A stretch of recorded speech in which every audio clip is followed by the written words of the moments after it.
Hello students, welcome to Global Online. This is Ankita Sod. HPSET 2024 paper 1 में आज हम steps of research के most repeated MCQs आपके लिए लेकर आए हैं। इस सेशन की सबसे खास बात यह है कि हर एक क्वेश्चन के एक्सप्लेनेशन के साथ आपको कुछ इंपॉर्टेंट टिप्स और ट्रिक्स भी हम बताएंगे ताकि आपकी कॉन्सेप्ट क्लैरिटी भी हो जाए एंड अपकमिंग एग्जामिनेशन में आप करेक्ट आंसर्स को भी इजीली आइडेंटिफाई कर सको।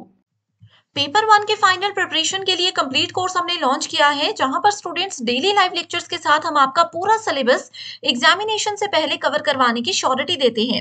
साथ ही यहां पर आपको topic wise MCQs and PYQs भी प्रैक्टिस करवाए जाएंगे, जिससे कि आपके कॉन्सेप्ट्स भी क्लियर हो जाएं एंड आपको कुछ ऐसे ट्रिक्स बताए जाएंगे जो अपकमिंग एग्जामिनेशन में आपको बहुत हेल्प करेंगे। मॉक टेस्ट अवेलेबल है, जिसमें से as it is question examination में आते हैं एंड सबसे इंपॉर्टेंट है 2000 प्लस एमसीक्यू क्वेश्चन बैंक, जहां पर सभी स्टेट्स के सेट एग्जामिनेशन के क्वेश्चंस आपको मिलेंगे, वो भी यूनिट वाइज, ताकि आपकी बहुत अच्छे से तैयारी हो जाए। आपके फाइनल रिवीजन के लिए न्यू बैच भी हम लॉन्च कर रहे हैं, जहां पर स्टूडेंट्स आपको हम बहुत अच्छा डिस्काउंट भी देंगे। आपके लिए इस कोर्स की फी है सिर्फ और सिर्फ 2000 रुपीज। इसको ज्वाइन करने के लिए गिवन नंबर्स पर कॉन्टैक्ट कीजिए या फिर फ्री वीडियोस के लिए आप ग्लोबल ऑनलाइन ऐप भी डाउनलोड कर सकते हो। स्टोर सेक्शन पर जाकर आपको सर्च बार में लिखना है कोर्स का नाम, इसके ओवरव्यू को देखिए। लाइव क्लासेस के लिए आपको डायरेक्टली यहाँ पर 9 PM डेली ज्वाइन करना है एंड कंटेंट पर क्लिक करोगे तो रिकॉर्डेड वीडियोस भी हैं उन स्टूडेंट्स के लिए जो कि लाइव लेक्चर्स को ज्वाइन नहीं कर पा सकते हैं किसी भी रीजन से, तो वो रिकॉर्डेड वीडियोस भी देख सकते हैं। साथ ही स्टूडेंट्स यहाँ पर आपको मॉक टेस्ट मिल जाएंगे, यूनिट वाइज फोल्डर्स हैं, आप चाहो तो किसी भी यूनिट से अपनी फाइनल प्रिपरेशन को शुरू कर सकते हो। तो आप सभी को कोई भी डाउट्स है एंड इस कोर्स को ज्वाइन करना है तो गिवन नंबर्स पर इजीली आप सभी कांटेक्ट कर लीजिए। तो सबसे पहले आप देख सकते हो रिसर्च एप्टीट्यूड के सिलेबस में आज का ये हमारा कंप्लीट टॉपिक है। इसमें हम पहले प्रीवियस ईयर क्वेश्चंस देखेंगे ताकि आपको एक आइडिया भी हो जाए कि एग्जाम में कैसे क्वेश्चंस, किस लेवल के क्वेश्चंस पूछे जाते हैं। इसी के साथ सबसे पहला क्वेश्चन है स्टेप्स ऑफ रिसर्च का। ये क्वेश्चन है, इसमें पूछा गया है कि जो भी चरण होते हैं अनुसंधान के, शोध के जो चरण होते हैं उसको सही क्रम में लिखिए। आइडेंटिफिकेशन ऑफ रिसर्च प्रॉब्लम यानी कि शोध समस्या की पहचान, लिसनिंग ऑफ रिसर्च ऑब्जेक्टिव्स अनुसंधान उद्देश्यों की सूची, कलेक्शन ऑफ डेटा, डेटा का संग्रह, मेथडोलॉजी कार्यप्रणाली, डेटा एनालिसिस, डेटा विश्लेषण और रिजल्ट एंड डिस्कशन यानी कि परिणाम और चर्चा। अब इस क्वेश्चन को हम डिटेल में देखेंगे क्योंकि इसी क्वेश्चन के बेस पर आगे के 2-3 क्वेश्चंस होने वाले हैं। देखो, जब भी हम रिसर्च करते हैं, अब रिसर्च क्यों की जाती है? कोई हमारे पास प्रॉब्लम है या रियल लाइफ में प्रॉब्लम है या सोशल कोई प्रॉब्लम है, किसी भी फील्ड में कोई प्रॉब्लम है, उस प्रॉब्लम के सॉल्यूशन तक पहुंचने के लिए हम रिसर्च करते हैं। मान लीजिए कहीं पर कोई भूकंप आ गया, अनवांटेड बाढ़ आ गई, तो वो एक प्रॉब्लम हो गई, ठीक है। अब वो प्रॉब्लम क्यों हुई, इसके पीछे क्या कारण था, उसके सॉल्यूशन तक जाने के लिए हम रिसर्च करते हैं। बड़े बड़े रिसर्चर्स वहां पर रिसर्च करते हैं कि ये क्यों हुआ, क्या इसके पीछे रीजन था, और फिर वो बताते हैं कि हाँ, हम इंसान जो गड़बड़ कर रहे हैं उसकी वजह से हुआ, या कोई भी चीजें ऐसे हो सकती है। तो इसीलिए रिसर्च करने के लिए सबसे पहली चीज जो किसी पर्सन के पास होनी चाहिए वो होती है एक प्रॉब्लम।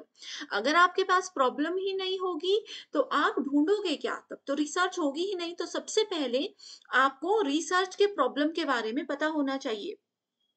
अब प्रॉब्लम तो बहुत सारी होती है, लेकिन प्रॉब्लम के सॉल्यूशन तक पहुंचने के लिए आपको क्या करना होता है? ऑब्जेक्टिव्स को डिफाइन करना होता है। अब प्रॉब्लम हमारे पास है, उस प्रॉब्लम से क्या क्या उद्देश्य हम निकाल सकते हैं, कैसे उसके सॉल्यूशन तक पहुंच सकते हैं। पहला स्टेप है ऑप्शन नंबर 1, दूसरा स्टेप है ऑप्शन नंबर 2। आप यहाँ पर ऑब्जेक्टिव देखने के बाद आपको पता चलता है कि आप कौन सा मेथड यूज करोगे। रिसर्च के बहुत से मेथड्स होते हैं, हमने ऑलरेडी कल डिस्कस कर लिया है, राइट। वो जो रिसर्च के मेथड्स है उसमें से कौन सा मेथड उस कंडीशन पे बेस्ट सुटेबल होगा वो ढूंढना जरूरी है। उस मेथड को सेलेक्ट करने के बाद आपको फिर डेटा कलेक्ट करना है। उस रिसर्च के सॉल्यूशन को ढूंढने के लिए आपको जो भी डेटा चाहिए, जो भी रिकॉर्ड्स चाहिए, लोगों से इंटरव्यूज़ लेने पड़ सकते हैं कि उनके इसके बारे में क्या कहना है। तो ये सब के लिए डेटा कलेक्शन इम्पोर्टेंट होता है। उसके बाद आता है डेटा कलेक्ट कर लिया। अब ज़रूरी तो नहीं है कि आप जो भी डेटा इकट्ठा कर रहे हो, जितने भी लोगों से इंटरव्यू ले रहे हो, वो सब बिल्कुल सही होगा। तो उस डेटा को कलेक्ट, मान लीजिए 100 लोगों से आपने डेटा कलेक्ट कर लिया, 100 में से हो सकता है फाइनल आप 80 करो, 20 को रिजेक्ट कर दो। तो इसके लिए डेटा एनालिसिस भी ज़रूरी होता है। और रिजल्ट एंड डिस्कशन, तो दिखती सी बात है कि सबसे अंतिम स्टेप ही होगा। सो करेक्ट आंसर क्या है? Option number 2, that is 1, 2, 4, 3 and 5, 6।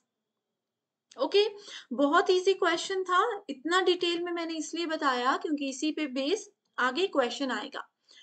देखो, इसमें भी पूछा था ना steps of research correct sequence, इसमें भी पूछा है रिसर्च के स्टेप्स का करेक्ट सीक्वेंस। चीजें वही है जो हमने यहां पर देखी, बस उसको लिखने का और पूछने का तरीका अलग है। ओके, तो सबसे पहले क्या स्टेप होगा? Research of sorry selection of topic, यानी कि विषय आपको पता होना चाहिए। रिव्यू करेंगे लिटरेचर का, जो पुराने साहित्य हैं उनके बारे में पढ़ोगे। या फिर ये देखो, ये 3 जगह पर सेम ऑप्शन है, तो इससे आपको क्लियर हो जाएगा कि आपका आंसर बी तो बिल्कुल नहीं होगा। आपने टॉपिक ढूंढ लिया, उसके बाद रिसर्च रिव्यू करोगे, लिटरेचर का रिव्यू करोगे। देखो, एक बार आपको टॉपिक मिल गया, टॉपिक का यहाँ पर मतलब है कि आपको ये पता चल गया कि प्रॉब्लम क्या है। अब एक बार प्रॉब्लम मिल गई तो ऐसा तो नहीं है कि आपको लगा कि अरे ये तो बहुत बड़ी प्रॉब्लम है, चलो इस पे सॉल्यूशन ढूंढते हैं, और आप सीधा सॉल्यूशन ढूंढने लग गए। ये सबसे गलत चीज होती है।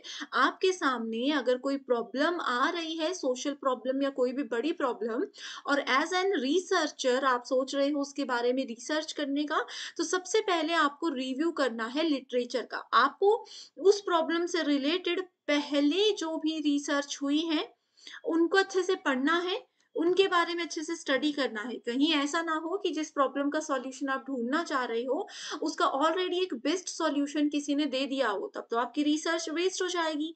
आपका समय, पैसा, एनर्जी सब वेस्ट हो जाएगा। तो प्रॉब्लम आने के बाद आपको पढ़ना है कि इस प्रॉब्लम के बारे में आज तक किसी ने क्या-क्या सर्च किया है? क्या किसी ने इसके बारे में कुछ किया भी है या नहीं किया है? उसके बाद फिर डेटा को कलेक्ट करोगे, और जो भी आपने फाइंडिंग्स, जो भी आपके रिजल्ट आए हैं, फाइंडिंग्स का मतलब है रिजल्ट आया है, तो ये होगा लास्ट ऑप्शन। ओके, सो ये देखो सेम चीजें थी, बस पूछी डिफरेंट तरीके से गई थी। Okay, so review of literature कभी भी पहला स्टेप हो ही नहीं सकता। और इसमें भी देखो, टॉपिक सेलेक्ट करने के बाद डेटा इकट्ठा अगर कर लिया, और डेटा इकट्ठा करने के बाद, डेटा इकट्ठा एक दिन में तो होगा नहीं, 10, 12, 15 दिन मिनिमम ये मानकर चलते हैं छोटे से रिसर्च के लिए। उसके बाद फिर पुराने रिसर्च में देखोगे कि ये चीज़ें किसी ने की हैं या नहीं की हैं, तब तो आपका ये वाला समय बिल्कुल बर्बाद हो गया ना। इसीलिए इन चीज़ों पे आपने ध्यान देना है। और इस वाले क्वेश्चन में फाइंडिंग्स यानी कि रिजल्ट हमेशा लास्ट में आता है, तो ये ऑप्शन इसलिए गलत होगा। आई होप स्टूडेंट्स ये आप चीज़ें समझ रहे हो। सेशन पसंद आ रहा है, बेझिझक कोई डाउट है तो भी बता दीजिए। सेशंस पसंद आ रहे हैं तो मुझे मोटिवेट करने के लिए ज़रूर कमेंट कर दीजिएगा, एंड चाहते हो कि मैं इसको कंटिन्यू करूँ, तो भी मुझे बता दीजिए। अगला क्वेश्चन है, a good review of research literature aims at. अब देखो, हमने रिसर्च लिटरेचर के रिव्यू की बात की, शोध साहित्य की एक अच्छी समीक्षा की बात की, तो उसका उद्देश्य क्या होता है? उसका उद्देश्य होता है generating research questions and validating those questions, कि अनुसंधान प्रश्न उत्पन्न करना, कि हमारे रिसर्च से रिलेटेड क्या-क्या क्वेश्चंस उठ सकते हैं, क्या-क्या क्वेश्चंस हम ढूंढ सकते हैं, उनको पहले अच्छे से समझना, और उन क्वेश्चंस को वैलिडेट करना कि ये बिल्कुल मान्य है। ये भी चीजें रिसर्च लिटरेचर के रिव्यू में आती हैं। देखो, अगला क्वेश्चन है, sequential operations in scientific research. यहाँ पर वैज्ञानिक अनुसंधान, साइंस में कितने रिसर्च होते हैं, हर रोज नया एक रिसर्च होता है। तो साइंटिफिक रिसर्च में क्या स्टेप्स होंगे, ये भी एक इंपॉर्टेंट क्वेश्चन है, बहुत बार एग्जाम में आता है। आंसर पर जाते हैं। सो पहला है कोवेरिएशन, सह भिन्नता, कि ऑलरेडी अगर इस चीज पे रिसर्च हो चुकी है तो हम ऐसा क्या करें कि वो थोड़ा अलग हो।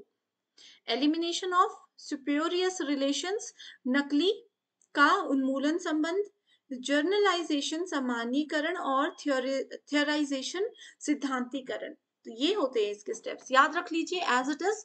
एग्जाम में आना होगा तो इसमें से एज इट इज ही क्वेश्चन आएगा, नहीं तो नहीं आएगा। ओके, अगला क्वेश्चन है the probability sampling procedures are mostly used in which of the following researches. अब देखो होता क्या है, रिसर्च में हमारे पास एक टॉपिक होता है सैम्पलिंग, नमूनाकरण जिसको बोलते हैं।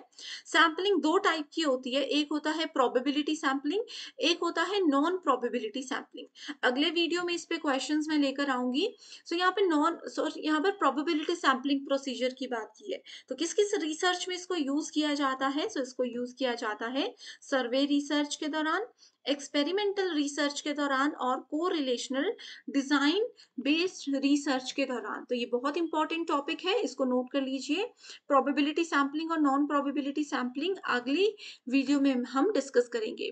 अगला क्वेश्चन है विच of the following sequences represents the most logical sequence in doing research। देखो ये भी सेम क्वेश्चन है, रिसर्च के दौरान सबसे वैलिड स्टेप्स जो है, लॉजिकल सीक्वेंस जो है वो आपको ढूंढना है।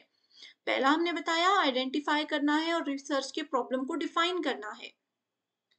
यहाँ पर देखो आइडेंटिफाई ऑफ रिसर्च प्रॉब्लम है, survey of research definition of research problem है, डिफाइनिंग रिसर्च वेरिएबल्स। तो वेरिएबल्स को कभी भी सबसे पहले डिफाइन नहीं किया जाता, और यहाँ पर रिसर्च के प्रॉब्लम का टर्म तो लिखा है लेकिन उसका सर्वे करने की बात की गई है, ठीक है, तो ये भी गलत हो जाएगा। अब यहाँ पर इस स्टेप को दो में बांटा गया है, identify research problem, defining population and sampling. तो पॉपुलेशन और सैम्पलिंग भी नहीं आता पहले, ठीक है, तो पहले स्टेप में हमेशा डिफाइन करते हैं रिसर्च के प्रॉब्लम को, उसके बाद हाइपोथेसिस यानी कि परिकल्पना, परिकल्पना को रखा जाता है, उसके बाद परिकल्पना को टेस्ट किया जाता है और लास्ट में रिजल्ट्स को अनाउंस किया जाता है, ठीक है। अब अनाउंस नहीं, रिजल्ट्स की रिपोर्ट बनाई जाती है। अब देखो हाइपोथेसिस क्या होता है, मान लीजिए एक प्रॉब्लम है, सबसे पहले तो उस प्रॉब्लम को मैंने डिफाइन कर लिया, आइडेंटिफाई किया पहले तो, उसके बाद उस प्रॉब्लम को डिफाइन कर लिया, डिटेल में लिख दिया कि ये प्रॉब्लम है मुझे जो लग रही है, इस प्रॉब्लम का ये सॉल्यूशन हो सकता है। हम बोलेंगे अच्छा ये इतनी बड़ी प्रॉब्लम है, इसका ये 2-3 सॉल्यूशन है, अगर एक भी अप्लाई हो जाए तो आंसर मिल जाएगा, इस प्रॉब्लम से बाहर हम दुनिया को निकाल सकते हैं। लेकिन अब होता है ना, हर प्रॉब्लम के सॉल्यूशन का रास्ता आसान नहीं होता। तो ये क्या हो गया, ये हाइपोथेसिस हो गया, हमने परिकल्पना कर दी। मान लीजिए मैं किसी प्रॉब्लम में फंस गई, मैं अपनी एक फ्रेंड के पास गई, उन्होंने मेरे को इस प्रॉब्लम से बाहर निकलने का रास्ता बताया, फ्रेंड बी ने दूसरा रास्ता बताया, फ्रेंड सी ने तीसरा रास्ता बताया। मैंने बोला तीनों के रास्ते सॉल्यूशन तक जा रहे हैं, लेकिन इसके वाले फ्रेंड ए के वाले सॉल्यूशन में ये हो सकता है कि अगर बीच में गड़बड़ हो गई तो ज्यादा दिक्कत हो जाएगी। बी में ऐसा है, उसने खुद भी श्योरिटी नहीं दी मुझे, और सी का अच्छा रास्ता। तो ये हाइपोथेसिस थी, उन्होंने परिकल्पना हमें दे दी। अब उस परिकल्पना को टेस्ट करना कि कौन सा एग्जैक्ट में मैं फॉलो करूं, किसका क्या फायदा होगा, क्या नुकसान होगा, वो उस परिकल्पना को टेस्ट करना है, उसकी परीक्षण करना है, ठीक है, और उसके बाद परिणामों को रिपोर्ट करना होता है last step. So I hope students ये सेशन आपको पसंद आया है। Thank you so much everyone for watching this video and I wish you all the very best.